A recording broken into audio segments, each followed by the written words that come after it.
여러분, 이제 1시 30분이 돼서 예배를 시작하려고 합니다. 오늘 한 주도 잘 지내셨나요? 네. PPT 좀 넘겨주세요. 네. 자, 오늘 예배는 제가 오늘 기도할 것은 이제 여름이 다가왔죠 벌써. 이제 그러면은 이제 방학도 오고 되게 즐거운 일들이 많아요 여름에는. 근데 우리 교회에서도 여름에는 좀 중요한 일들이 되게 많죠? 어떤 일들이 있을까요? 여름 수련회요. 네, 맞아요. 여름 수련회도 있고 여름 수련회가 있을 거예요. 그래서 오늘은 우리 청년부 여름 사역을 위해서 같이 기도하기로 합니다. 이번 여름 사역을 작년에는 우리 코로나 때문에 여름 사역을 제대로 못했는데 정말 오랜만에 이제 여름 사역을 예정하고 진행을 하려고 해요. 이번에는 정말 코로나 방해 없이 여름 사역이 잘 진행될 수 있게 해달라고 같이 기도해 주셨으면 좋겠습니다. 그럼 기도드리겠습니다.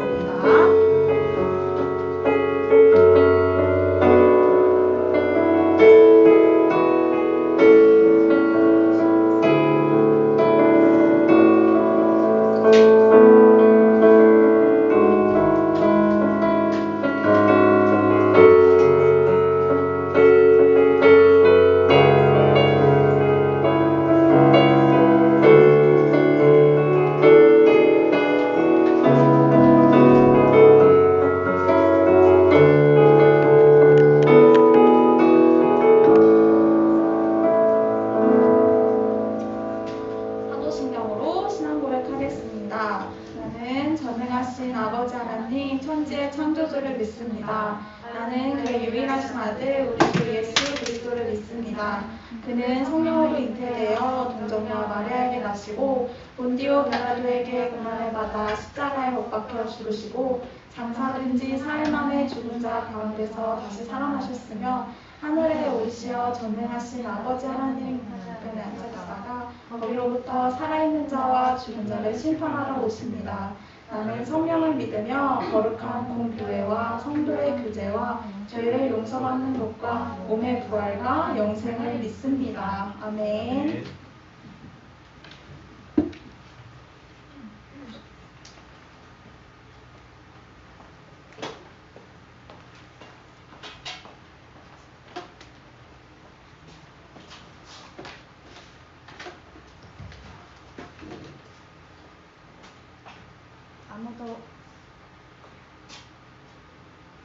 아무도 예배하지 않는 으로 찬양 시작하겠습니다.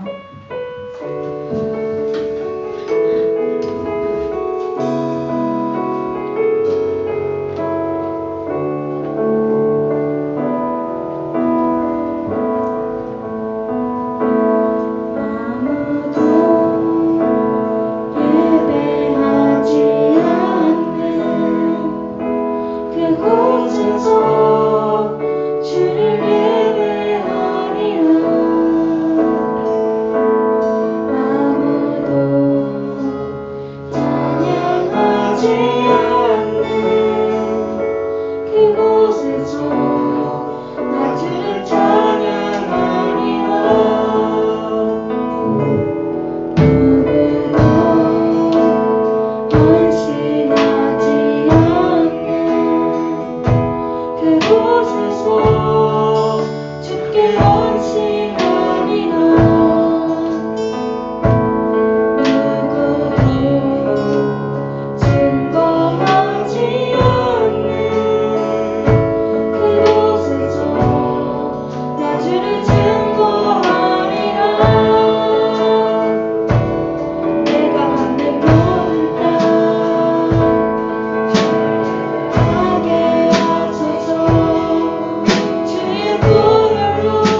주를 찬양하리라. 누구도 헌신하지 않는 그곳에서 주께 헌신하리라.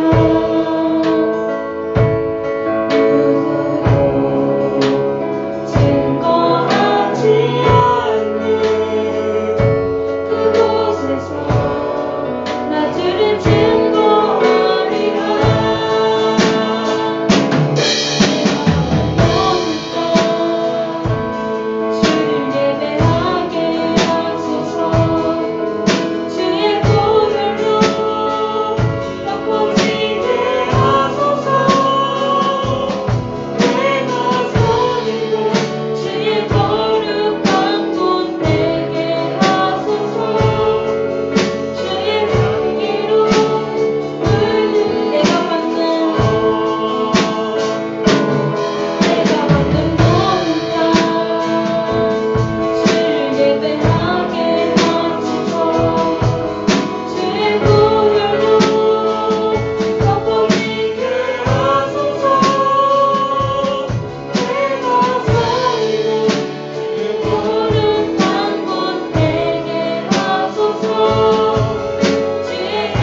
너는 어여쁘고 참귀하다 너는 보석보다 귀하다 내가 사랑스럽지 않을 때 너를 온전히 사랑하고 너와 함께하려 내가 마누라 주의 사랑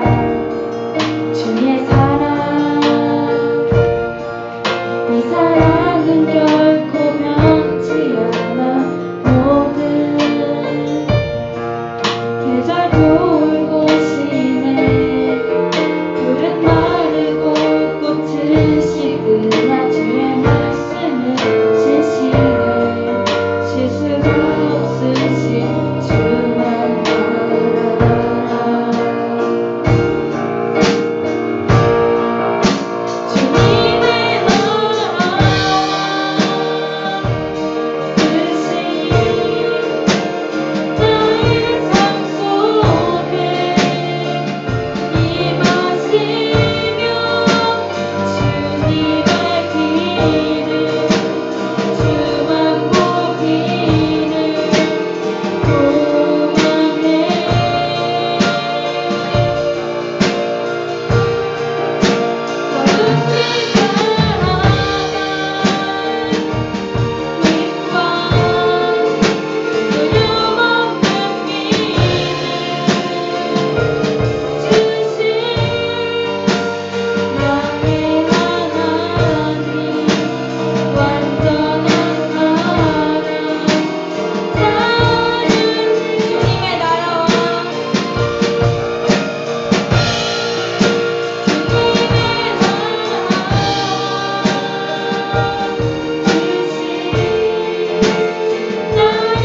삶 속에 임하시며 주님의 길을 주만 보기를 소망해 거룩히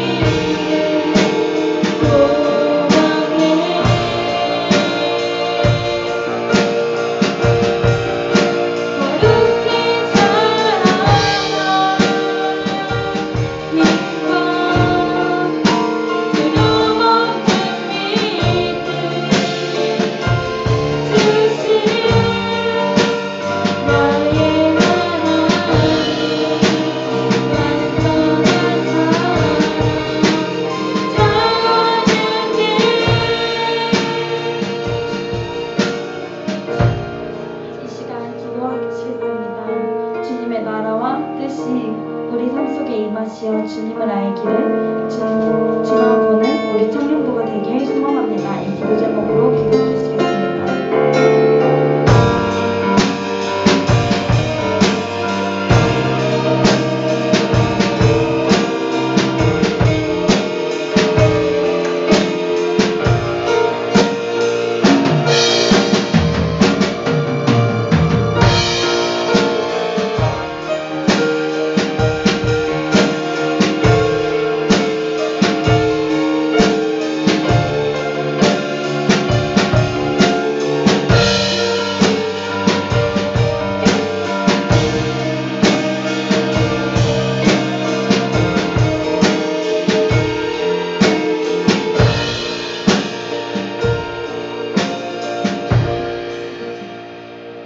보라 청년의 대표 기도가 있겠습니다.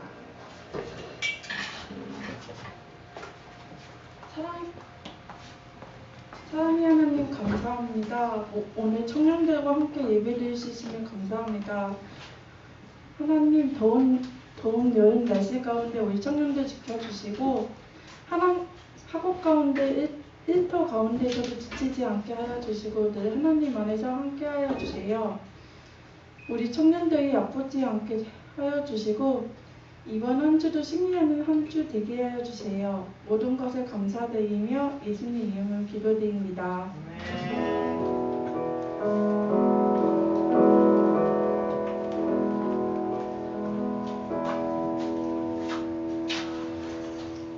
자, 이제 광고하도록 하겠습니다. 저희 첫 번째로는 저희 예배는 대면 비대면 동시에 진행하고 있습니다. 그리고 저희 두 번째로는 저희 청년부 찬양 예배가 있어요. PPT 한 번만 넘겨주세요. 네, 저희 PPT래요. 저희 이걸 뭐라 그러죠? 포스터 맞아요. 까먹었어요. 포스터가 목사님께서 직접 만드셨어요. 그래서 여러분들 다 붙여 있죠? 여러분들 붙여 있다는 것은 잊지 마시고 꼭 7월 11일 날 오시라는 뜻입니다. 7월 11일 1시 방학 30분에 저희 청년부에서 찬양 예배를 진행합니다. 많은 참여 부탁드릴게요. 네. 그 전으로 넘겨주세요. 네. 그리고 저희 세 번째로는 다음 주 대표 기도는 이승민 청년입니다. 기도 준비 부탁드릴게요. 그럼 광고를 마치겠습니다. 이제 찬양에 헌금하겠습니다.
기도하겠습니다.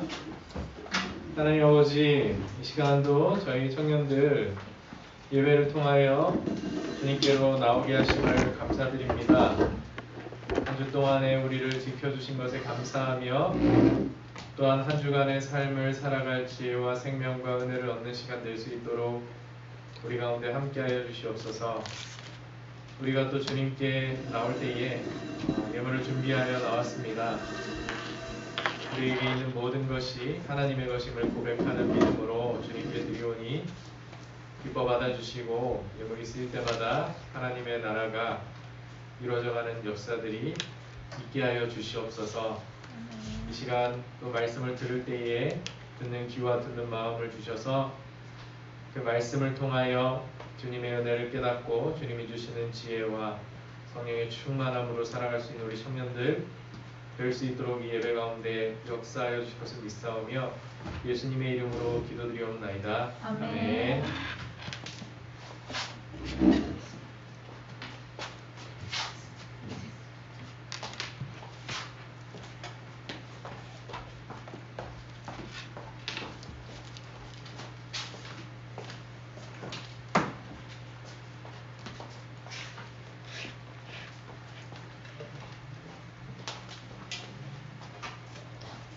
자, 오늘 읽으실 말씀은 로마서 2장 17절에서 24절입니다. 로마서 2장 17절에서 24절입니다. 다들 찾으셨으면 교독하며 봉독하도록 하겠습니다. 유대인이라 불리는 내가 율법을 의지하며 하나님을 자랑하며 율법의 교훈을 받아 하나님의 뜻을 알고 지극히 선한 것을 분간하여 맹인의 길을 인도하는 자요 어둠에 있는 자의 빛이요 율법에 있는 지식과 진리의 모본을 가진 자로서 어리석은 자의 교사요 어린아이의 선생이라고 스스로 믿으니 그러면 다른 사람을 가르치는 내가 내 자신을 가르치지 아니하느냐 도둑질하지 말라 선포하는 내가 도둑질하느냐 간음하지 말라 말하는 내가 간음하느냐 우상을 가증히 여기는 내가 신전 물건을 도둑질하느냐 율법을 자랑하는 내가 율법을 범함으로 하나님을 욕되게 하느냐 같이 읽겠습니다. 기록된 바와 같이 하나님의 이름이 너희 때문에 이방인 중에서 모독을 받는도다. 아멘. 속사람이라는 주제로 목사님께서 설교 말씀을 전해주시겠습니다.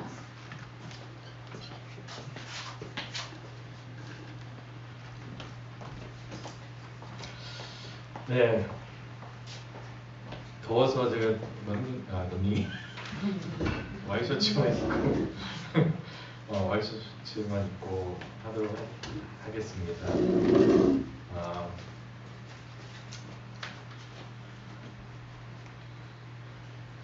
지금 에어컨이 약간 상태가 안 좋은 것 같아요. 그래서 켜져 있기는 한데 바람은 안 나오네요. 안 나오고. 그죠? 조금씩 나오긴 하는데 거의 안 나오는 것 같아요, 바람이. 그래서 조금만. 많이 더워요? 좀안 그렇죠? 네. 오늘은 로마서 말씀을 다시 이어가도록 할게요. 로마서 2장에 있는 말씀인데 오늘 이제 속사람이라는 제목으로 여러분들과 은혜를 나누려고 합니다. 네. 그래서 오늘은 그 말씀을 여러분들이 읽어보시면 아시겠지만 유대인들에 대한 바울의 비판이 기록되어 있는 단락이에요. 여러분들은 유대인 하면은 무엇이 떠오르십니까? 유대인 하면? 율법. 율법. 또 우리 교회 다니는 청년들은 율법을 먼저 생각을 하네요. 교회 안 다니는 사람들은 뭐 탈무드 이런 거 생각을 하거나, 그죠? 이 검은 옷에 이제 머리에 터번 쓴 그런 랍비들을 생각하기도 하고, 또 유대인들 하면 또 역사적으로 참 아픈 시기를 겪었던 그게 있었죠. 홀로코스트, 그죠? 히틀러의 2차 세계대전 때 홀로코스트로 인해서 굉장히 고생을 했던 민족이기도 합니다. 그죠? 근데 이 유대인이 또 유명한 것이 전 세계적으로 또 이 문화, 정치, 경제 쪽에 또 과학 이런 쪽에 상당히 유명한 인물들을 많이 배출한 것이 또 유대인이기도 해요. 여러분들 가장 최근에 보면 뭐 옛날에도 유명한 유대인들이 많았었는데 가장 최근으로 치면 여러분들 구글을 설립한 두 청년이 있었는데 레리 페이지와 세르게이 브린 이 두 청년이 구글을 만들었는데 여러분들 구글 자주 쓰잖아요, 그죠? 네. 이 두 사람이 유대인이에요. 그리고 페이스북을 만든 마크 주커버그 이 사람도 유대인입니다. 그러니까 유대인들이 상당히 영향력이 있는 사람들이라고 볼 수가 있겠죠. 뭐 클래식, 팝음악, 또 헐리우드 배우들 중에서도 상당수가 유대인들이 많아요.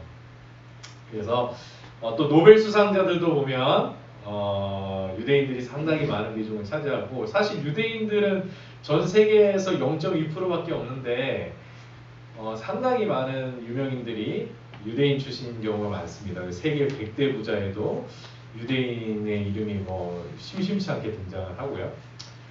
그래서 우리가 유대인 하면은 역사적으로 굉장히 힘든 일을 겪은 민족이긴 한데 지금 와서는 또 세계적으로 영향력을 끼치는 대단한 민족이라는 생각을 할 거예요. 그리고 아까도 봤듯이 우리 교회 다니는 청년들은 유대인 하면은 딱 율법을 먼저 생각을 하죠. 우리는 유대인이라면 누구나 철저하게 율법을 지키며 살 거라고 우리 생각을 하게 되죠. 유대인 하면은 열심히 율법을 지키는 사람들의 모습을 떠올리게 돼요. 그렇다면 현대의 유대인들은 율법에 대해서 어떤 생각을 가지고 있는지 혹시 궁금해 본 적 없어요? 우리가 성경에서 뭐 바리새인들이나 랍비들이나 이런 사람들을 보면은 율법을 굉장히 중요하게 생각하고 오늘 본문에서도 유대인들에 대해서 율법을 자랑스럽게 생각한다라고 얘기하고 있는데 그렇다면 지금 여러분들 또래의 이스라엘 사람들, 유대인들은 율법에 대해서 어떻게 생각을 하고 있을 것 같아요? 지금 현대를 살아가는 이스라엘 사람들은 율법을 잘 지키고 있을까요? 아닌 것 같아요. 2010년 11월에 경향신문에 실린 한 기사에 이런 제목이 붙어 있어요.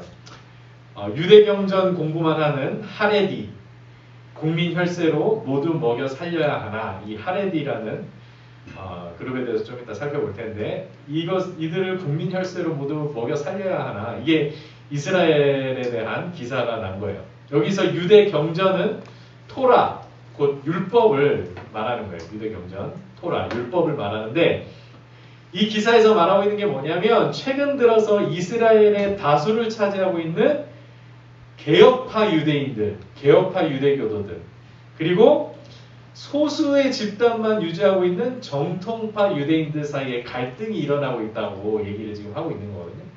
다수는 어떤 파라고요?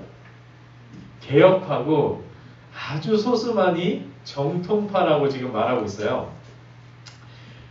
그래서 이 정통파 유대교도를 하렛이라고 불러요. 우리 한번 넘겨주실래요? 네, 보셨어요? 하렛이들이 모여있는 장면인데, 자, 이런 뭐 복장을 하고 모여있는 하렛이라고 하는 유대교 정통파들이에요. 이들은 세속적인 문화를 거부하고 폐쇄적인 공동체를 이루며 살아가요.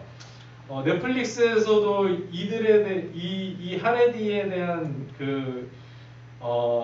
이게 이스라엘에 살지 않는 다른 지역에 살고 있는 하레디에 대한 내용들을 다룬 드라마가 한번 방영된 적이 있었는데, 이들은 폐쇄적인 공동체를 이루고 자기들끼리 모세의 율법, 즉 토라를 철저히 지키면서 살아갑니다.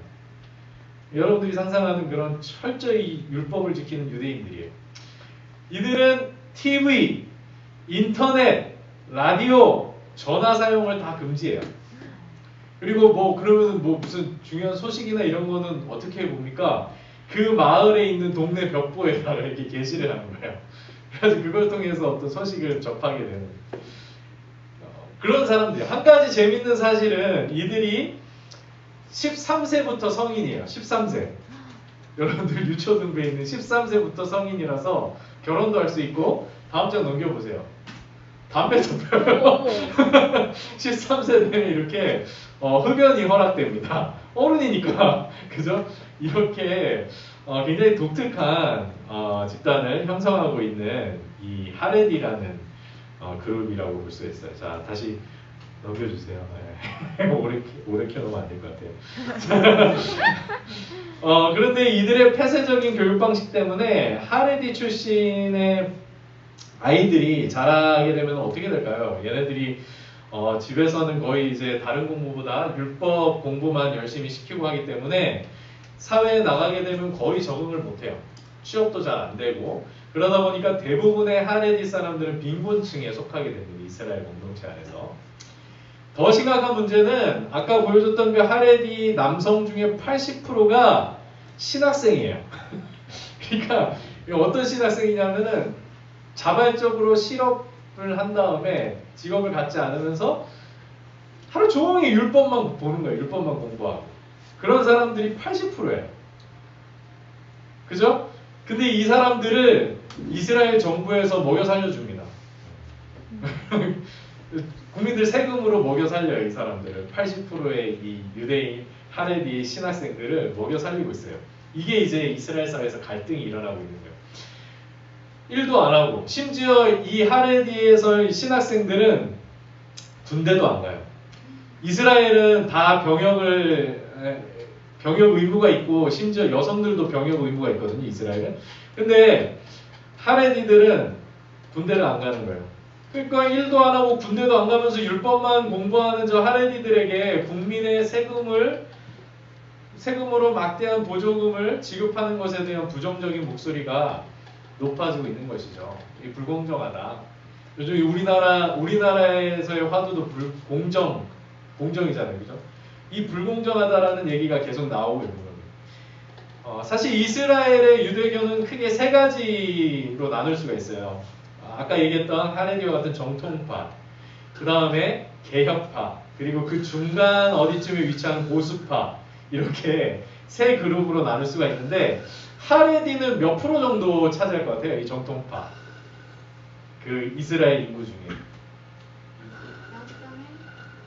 이게 너무 적게 잡으시네요. 8%입니다. 8%. 그죠?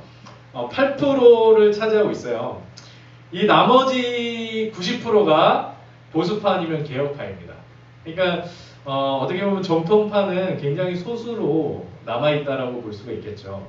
이 정통파를 제외한 개혁파나 보수파는 어느 정도 또는 대부분의 현대 문화를 수용하고 평범한 어떤 모습으로 유대인으로서 살아가고 있어요. 거의 우리가 생각하는 막 터번 쓰고 안식일 지키고 엘리베이터 버튼도 못 누르고 이렇게 철저히 율법을 지키면서 살아가는 유대인들은 8% 정도라는 거예요.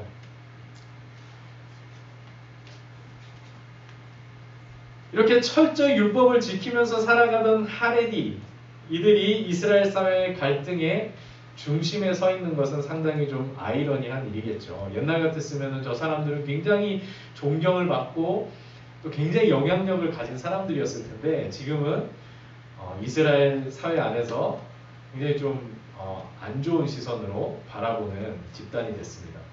오늘 본문에서 바울은 율법에 대한 자부심과 열심이 넘치는 유대인들에 대해서 강력한 비판을 가하고 있어요. 이들에게 있어서 모세의 율법, 토라는 자신들이 하나님의 선민임을, 하나님의 선택받은 백성임을 알려주는 가장 확실한 증거였어요. 뭐가요? 토라, 율법이. 그래서 하나님께서 모세를 통하여서 오직 이스라엘에게만 율법을 주셨기 때문이죠. 시내산에서. 다른 민족에게 율법을 준 적이 없어요. 오직 이스라엘 백성들에게만 율법을 주셨습니다. 이렇게 율법에 대한 자랑과 긍지가 당시 유대인들의 뼛속 깊이 새겨져 있었어요. 하나님이 우리를 특별하게 선택하셨어라는 선민의식, 그런 것들이 있었던 거죠. 그들이 율법을 가지고 있다는 것은 어떤 의미냐면은 유대인들, 우리가 율법을 가지고 있다는 것은 죄와 어둠에 빠져있는 이 세상에 빛이 되고 스승이 되어야 한다라는 뜻이기도 했어요. 그러니까 이 사람들의 어떤 자부심, 또 이방인들을 대하는 태도가 어땠을지 우리가 상상이 되잖아요. 그들은 스스로를 맹인의 길을 인도하는 자로, 어둠 속의 빛으로, 어리석은 자의 스승으로 여겼던 거예요. 이방인들을 바라볼 때 우리는 저들을 이끄는 스승이고 저 눈먼 자들의 길을 인도하는 자들이고 저 어둠 속에 있는 자들에게 우리가 빛이 된다라는 생각을 했던 것이죠. 이처럼 당시 유대인이 가진 율법에 대한 자랑, 또 선민적인 자부심, 이런 거는 우리로서는 도저히 상상할 수 없는 대단한 것이었죠. 여러분들은 혹시 살면서 대한민국 국민이라는 것이 자랑스러웠던 적이 있어요? 내가 대한민국 국민이라서 너무 자랑스러워. 이런 걸 느꼈던 적이 언제예요? 제대했을 때. 군대 갈 때. 제대했을 때. 목사님은 2002년 월드컵 때 우리나라 4강 진출했을 때 그때는 뭐 너무 소위 국뽕이라 그래가지고 국뽕을 맞아가지고 뭐 이 브라질도 이길 것 같은 그런 정말 쟁쟁한 세계적인 나라들과 겨뤄서 이기면서 4강까지 진출하니까 너무 자랑스러운 거예요. 그 정도 나라에 대한 자부심을 느꼈던 게 그런데, 물론 이런 자부심도 유대인이 자신들을 하나님의 선택받은 민족이라고 생각하는 그 자부심과는 뭐 비교할 수 없겠죠. 여러분들은 우리가 뭐 선택받은 민족이라고 생각 안 하잖아요. 그렇게 생각해요? 뭐 선택받은 민족을 생각 안 하잖아요. 그런데 바울은 본문에서 유대인들의 이런 선민적인 자부심이 허구이고 위선이라고 밝히고 있는 거예요. 왜냐하면 유대인들이 율법을 자랑하고 그것을 열심히 가르치고 있지만 정작 너희가 율법대로 행하지 않기 때문이라고 말하고 있어요. 율법에 순종하지 않기 때문이다. 율법을 자랑하고 율법을 가르치는 것보다 중요한 게 뭐라는 거예요? 율법을 지켜 행하는 것이라는 것이죠. 그래서 21절과 23절에서 이렇게 말하고 있습니다. 우리 21절과 23절을 다 같이 한번 읽겠습니다. 시작. 그러면 다른 사람을 가르치는 네가 내 자신은 가르치지 아니하느냐? 도둑질하지 말라 선포하는 네가 도둑질하느냐? 가늠하지 말라 말하는 네가 가늠하느냐? 우상을 가증히 여기는 네가 신전 물건을 도둑질하느냐? 율법을 자랑하는 네가 율법을 범함으로 하나님을 욕되게 하느냐? 이렇게 말하고 있는 거예요. 당시 유대인들 사이에서 그들이 율법은 열심히 가르치고 율법을 자랑하지만 너희들은 실제로 율법을 범하고 율법을 지키지 않고 있다라고 지적을 하고 있는 것이죠. 율법에 대한 자랑이 율법을 단지 소유하는 것에 있는 것이 아니라 율법에 철저히 순종하는 것에 있다라고 본 거예요. 그래야만 율법을 자랑할 수 있다라고 얘기하는 거예요. 모세 역시 이스라엘 백성들에게 율법을 전했던 모세도 신명기 28장 1절에서 율법에 대한 순종에 대해 이렇게 말하고 있습니다. 우리 혹시 신명기 28장 1절 찾아보시겠어요? 신명기는 구약성경에 있어요. 구약성경 창출레민신, 창출레민신 신에 있습니다. 자, 창세기 신명기 28장 1절 몇 페이지에? 300페이지 있습니다. 자, 다 같이 한번 28장 1절 신명기 다 같이 읽어보겠습니다. 내가 내 하나님 여호와의 말씀을 삼가 듣고 내가 오늘 내게 명령하는 그의 모든 명령을 지켜 행하면 내 하나님 여호와께서 너를 세계 모든 민족 위에 뛰어나게 하실 것이라. 여기서 방점이 어디에 찍혀야 되는 거예요? 모든 명령을 지켜 행하면에 찍어야 되는데 유대인들은 어디에 방점을 찍은 거예요? 너를 세계 모든 민족 위에 뛰어나게 하실 거야. 여기에 방점을 찍은 거예요. 모세도 이스라엘 백성이 하나님의 모든 명령을 지켜 행할 때 여호와께서 그들을 모든 민족 위에 뛰어나게 하실 것이라고 말했어요. 율법을 소유하면 자동으로 뛰어난 민족이 되는 것이 아니라 그 모든 명령을 지켜 행해야만 뛰어난 민족으로 삼아 주시겠다. 이렇게 말씀하신 것이죠.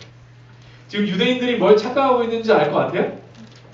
자, 이 점에 대해서 바울은 25절, 오늘 본문 25절에서도 내가 율법을 행하면 할례가 유익하나 만일 율법을 범하면 내 할례는 어떻게 된다? 무할례가 된다. 이렇게 말하고 있어요. 할례 무효 이렇게 되는 거예요. 우리가 생사를 찢었는데 그건 무효라고 하는 거예요. 바울은 갑자기 여기서 왜 율법과 할례를 연결하고 있는 것일까? 당시는 이 할례야말로 유대인의 자부심을 드러내는 가장 중요한 신분적인 표지였기 때문이에요. 이 할례를 행하는 것이 유대인의 자부심을 드러내는 가장 중요한 신분적인 표지였다. 심지어 유대인들은 이 할례 때문에 자신들이 이방인들처럼 하나님의 심판에 이르지 않고 보호를 받게 될 것이다. 할례를 행한 사람들은 하나님의 심판을 받지 않을 것이다 라고까지 생각을 했던 거예요. 그래서 실제 유대인들하고 이방인들 사이의 그리스도인들, 유대 그리스도인들과 이방 그리스도인들 사이의 갈등 중에 하나가 뭐였냐면 이방인들이 예수님을 믿고 구원을 받았다고 생각을 해야 되는데 유대인들은 어떻게 생각했냐면 예수님을 믿고 할례도 행해야 구원을 받는다라고 생각을 했다라는 거예요. 왜? 우리처럼 할례를 행해야 유대인처럼 돼야 너희가 새 이스라엘이 된다. 하나님의 백성이 될 수 있다. 이렇게 여긴 것이죠. 그만큼 할례를 중요하게 생각했던 거예요. 하지만 바울은 뭐라 그러냐면 할례가 순종을 대신할 수 없다라는 거예요. 율법에 전적으로 순종할 때 하나님께 의롭다함을 받게 되고 모든 민족 위에 뛰어난 민족이 되는 것이고 그들의 신분의 표지인 할례도 의미를 갖게 된다는 거예요. 할례를 행한다고 해서 자동으로 순종하게 되는 것이 아니라는 것이죠. 반면에 할례를 행했다 하더라도 율법을 범하면은 그 할례는 무효다. 무의미한 것이다 라고 말하는 거예요. 왜냐하면 할례가 율법을 범한 죄를 제거해 줄 수 없기 때문에. 그렇죠? 율법에 순종하지 않고 살아가는데 할례를 행했다는 것만으로 그 죄가 무효가 되지 못한다는 거예요. 할례가 순종을 대신할 수 없다.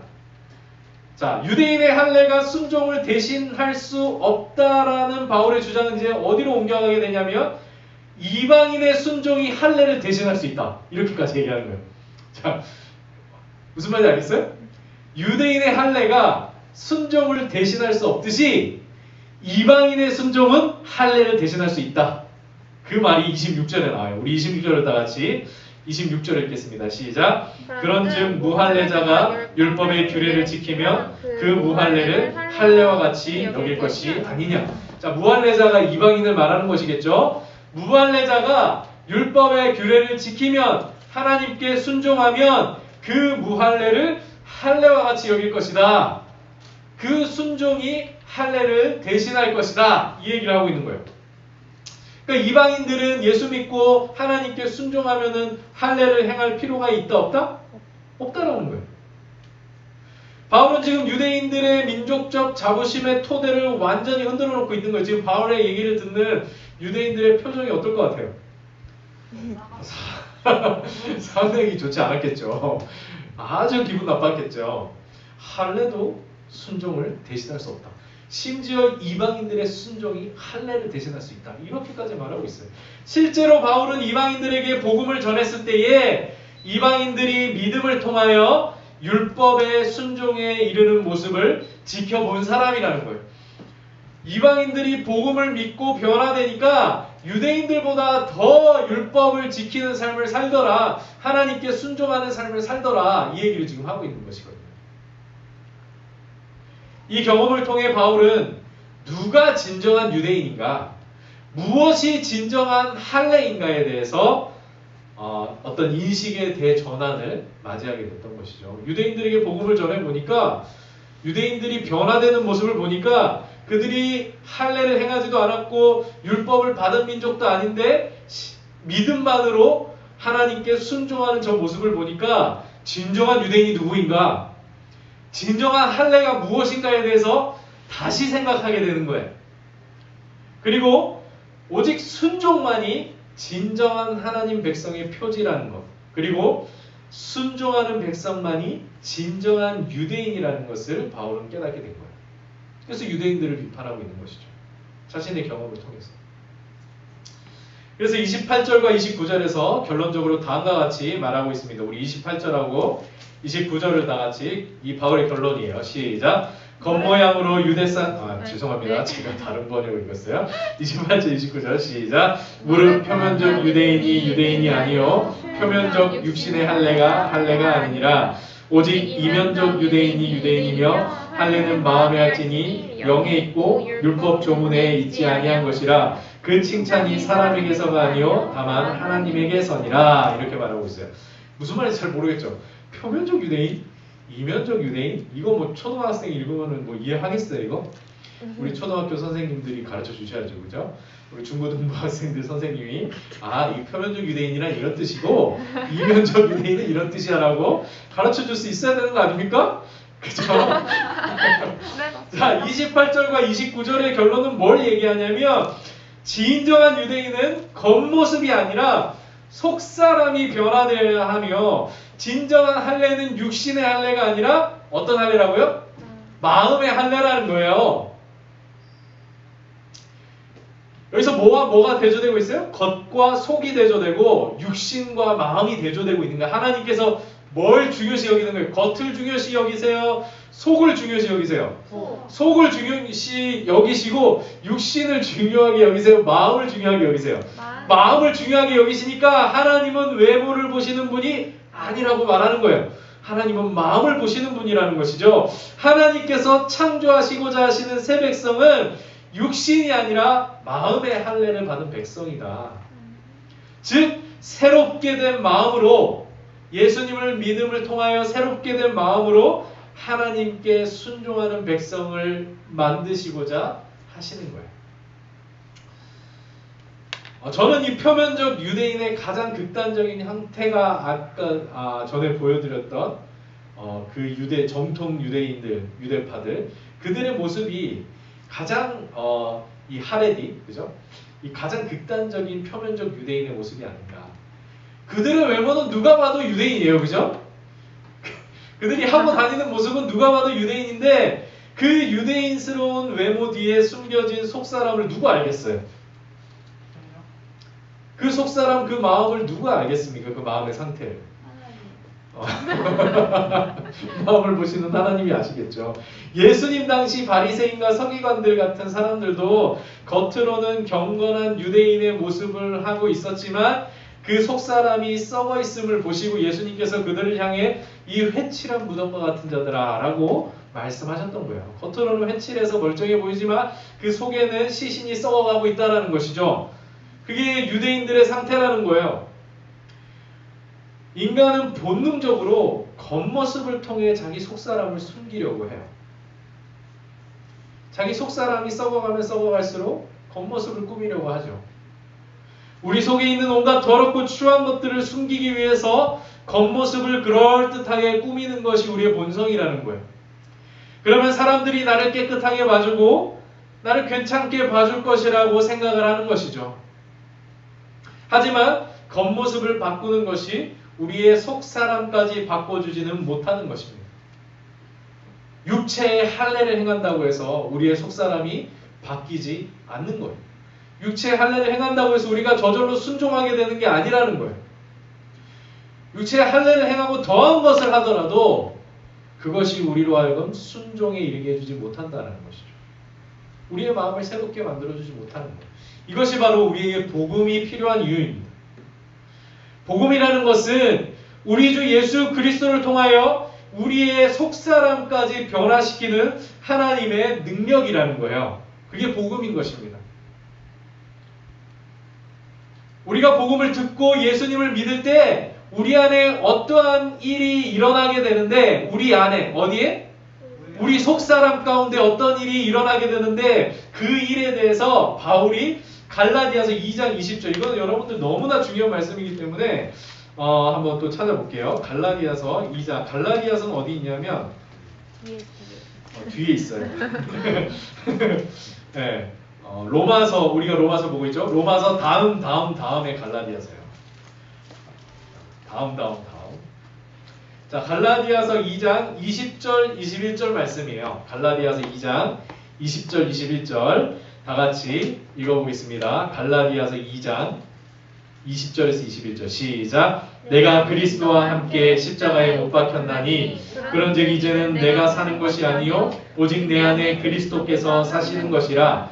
이제 내가 육체 가운데 사는 것은 나를 사랑하사 나를 위하여 자기 자신을 버리신 하나님의 아들을 믿는 믿음 안에서 사는 것이라. 내가 하나님의 은혜를 패하지 아니하노니 만일 의롭게 되는 것이 율법으로 말미암았으면 그리스도께서 헛되이 죽으셨느니라. 이렇게 말하고 있죠. 우리 안에 우리 안에 그리스도께서 사시게 되는 것은 어떤 사건을 통해서 가능하게 되는 거예요? 그리스도의 죽음을 통해서. 그리스도의 죽음을 통해 내가 그리스도와 함께 십자가에 못 박혀 죽게 되고 그러므로 인해서 내 안에 이제 그리스도께서 사시게 되는 그 변화가 우리 안에 일어난 우리 속사람 가운데 일어났다라는 거예요. 내가 죽고 예수께서 사시는 역사. 그죠? 물론 우리 육체 가운데 그런 일이 벌어지면 안 되겠죠. 육체가 죽으면 큰일 나니까. 어쨌든 우리 속사람 가운데 내가 죽고 예수가 사는 역사들이 일어나게 된 것이죠. 그래서 이제 내가 육체 가운데 사는 것은 나를 사랑하사 나를 위하여 자기 자신을 버리신 하나님의 아들을 믿는 믿음 안에서 산다라고 말하고 있는 거예요. 우리의 속사람이 변화되는 것은 뭘 통해서라고요?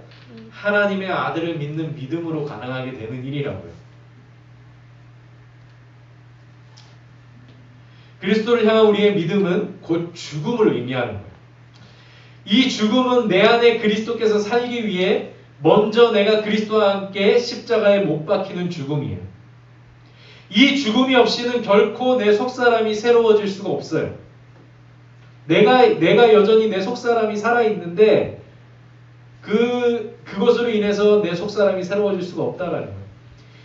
오로지 그리스도와 함께 십자가에 못 박혀 죽는 그 죽음을 거친 사람만이 새 마음으로 하나님께 순종하는 백성이 된다는 것입니다. 아까도 말했듯이 많은 사람들이 겉모습만 그럴듯하게 꾸미면서 속사람이 썩어가는 것은 돌보지 않아요. 내 속사람을 가꾸려고 하지 않는 거예요. 하지만 하나님은 겉사람이 아닌 속사람을 보시는 하나님이시다. 속사람이 변화되기를 원하시는 하나님이시라는 거예요. 제가 얼마 전에 국가에서 해주는 건강검진을 받았거든요. 가서 엑스레이도 촬영을 하고 뭐 피도 뽑고 또 내시경도 하고 이렇게 내 속 건강을 처음으로 이렇게 검사를 해봤어요. 다행히 큰 문제가 없었는데 이 의사 선생님이 여러 수치들을 보여주시면서 운동량이 너무 부족하다 이렇게 얘기하시는 거예요. 예상하고 있었거든요. 근데 수치를 딱 보여주면서 이거 이렇게 넘어가면 위험합니다라고 말하면서 얘기를 해주니까 겁이 나는 거예요. 그래서 그냥 운동하세요 이게 아니라 내 어떤 속 사람에 대한 속 건강의 수치들을 딱 들이미니까 운동해야 되겠다. 그래서 지금 열심히 달리기 하고 있거든요. 무서운 거예요. 겁나는 거예요. 이처럼 우리의 속 사람을 보시는 분이 계시다라는 사실은 우리를 긴장하게 만드는 거예요. 우리의 내장을 살펴본 의사만 해도 우리가 긴장을 하고 신경을 쓰는데 우리의 속 사람을 보시는 하나님의 말씀에 우리는 얼마나 민감하고 또 얼마나 거기 귀를 기울이면서 살고 있는가. 우리의 속 사람이 썩어가고 있고 우리의 속 사람이 병들어가고 있는데 그것에 대해서 경고하시고 그것에 대해서 그것이 변화되기를 원하시는 하나님의 마음을 우리가 모르고 살아가고 있는 것은 아닌가. 여러분 만약에 건강에 적신호가 켜져 있다고 의사가 말하면 여러분들 못 들은 채 할 거예요? 아니잖아요. 믿음은 우리의 속사람을 변화시켜요. 그리고 믿음 안에서 사는 삶이라는 것은 겉모습으로 속사람을 가리는 삶이 아니라 믿음 안에서 산다는 것은 예수 그리스도 안에서 날마다 내가 죽고 그리스도의 생명을 입은 새 사람으로 변화되어가는 삶이라는 거예요. 날마다 계속해서 매 순간 나의 옛사람이 죽고 그리스도께서 내 안에 다시 사시는 일들이 그리스도의 생명이 내 안에 충만케 되는 역사들이 그 생명의 열매들이 맺어가는 역사들이 내 안에서 이루어져 간다는 것이에요. 그러므로 내가 사는 것은 내가 사는 것이 아니고 나를 위하여 자기 자신을 버리신 하나님의 아들을 믿는 믿음 안에서 사는 것이다라고 고백하는 삶이에요. 이러한 삶을 소망하시고 기도하며 항상 믿음 안에서 새로운 삶을 살아가시는 우리 청년들이 되시길 바랍니다. 우리 찬양하도록 할게요. 그 마음을 지닌 자 함께 찬양하겠습니다.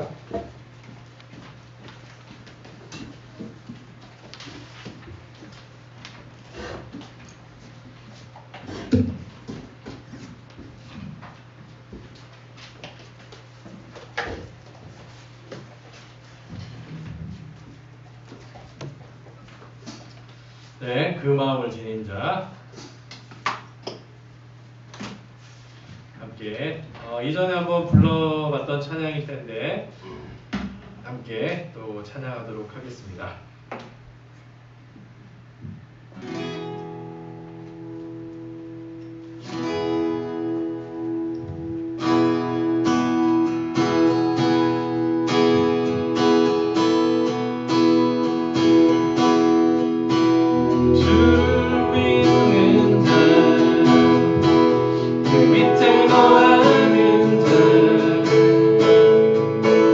저의 마음이 저 위에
되기를 원합니다.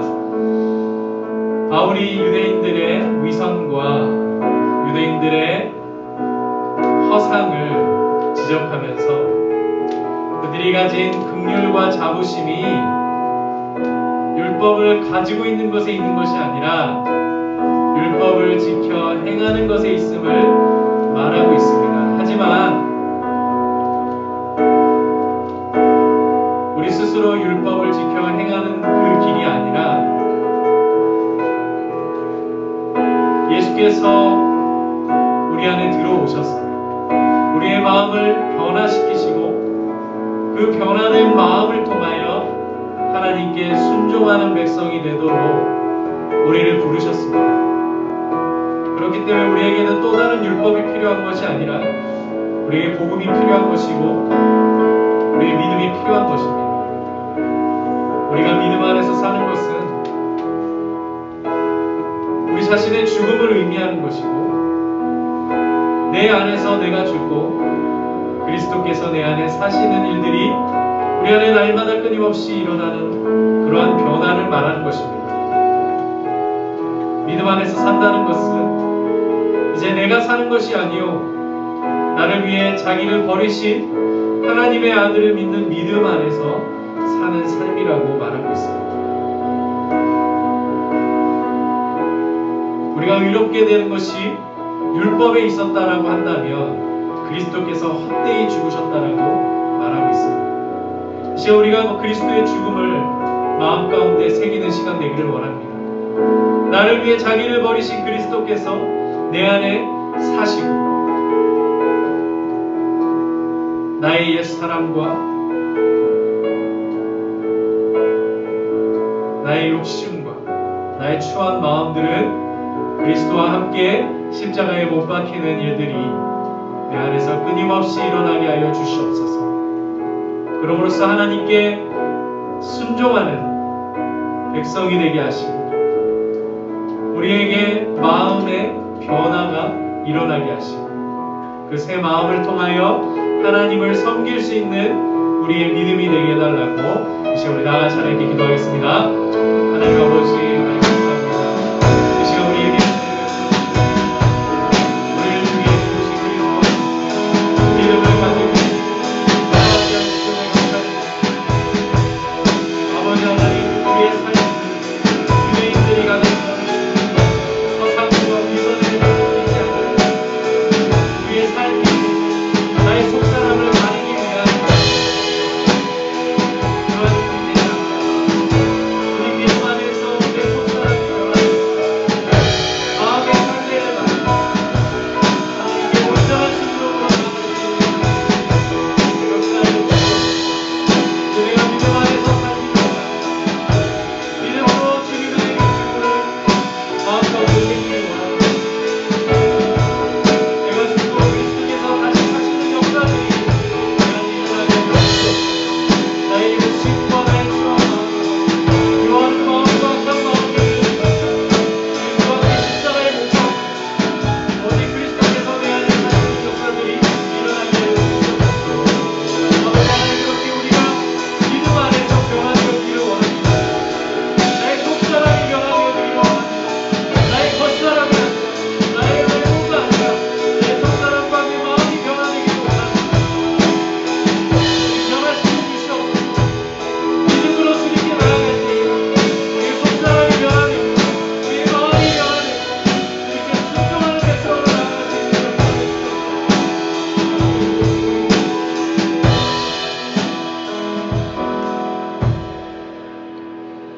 하나님 오늘 말씀을 통하여 우리의 겉모습이 아니라 우리의 속사람을 보시는 하나님 앞에 우리가 믿음으로 나아가는 주의 백성들 되기를 간절히 기도합니다. 믿음 안에서 살기를 원합니다. 내 겉모습이 변화되는 것에 소망을 두는 것이 아니라 내 속사람이 변화되고 더럽고 추해진 나의 마음이 변화되어서 하나님께 순종하는 주의 백성들 되기를 간절히 소원합니다. 주께서 나를 위해 죽으셨으니 이제 내가 죽고 내 안에 그리스도께서 사시는 이 놀라운 변화와 역사들이 날마다 내 안에 끊임없이 일어날 수 있도록 역사하시고 함께하여 주시옵소서. 우리가 이 세상을 살아갈 때에 이러한 변화를 꿈꾸게 하시고 내 안에 그리스도께서 살아 역사하시는 놀라운 일들이 내 심령 가운데서 내 속사람 가운데서 일어날 수 있도록 우리 청년들의 마음 가운데 그 속사람 가운데 역사하시고 함께하여 주시옵소서. 한 주간의 삶도 주님께 올려드리며 예수님의 이름으로 기도드리옵나이다. 아멘. 지금은 주 예수 그리스도의 은혜와 하나님의 사랑과 성령님의 위로교통 충만하심이 내 겉모습이 아닌 나의 속사람을 보시는 하나님 앞에 믿음으로 살아가기를 소원하는 우리 모든 청년들 위해 이제부터 영원토록 함께 있을지어다. 아멘. 수고하셨습니다.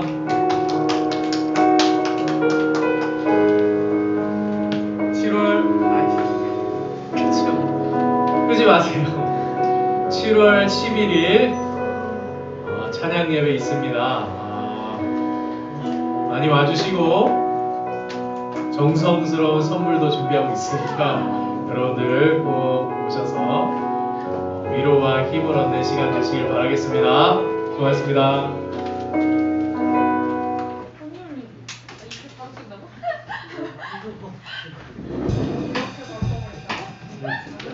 너무